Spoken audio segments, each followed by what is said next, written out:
partiti a ascoltare la storia di Vassilissa. Eccola qua. C'era una volta non c'era padre Lombardi e sposò una vedova che aveva 2 figlie. Improvvisamente un uomo vestito di bianco sul suo cavallo bianco come un lampo passò e si fece picchiare. Il mortaio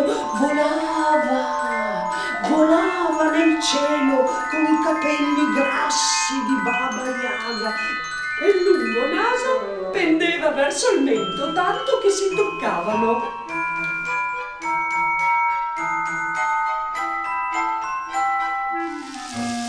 Aveva fatto qualcosa che suo padre non aveva provato, sebbene nessuno più rammentasse che cosa fosse e perché il padre l'aveva trascinata sulla scogliera e gettata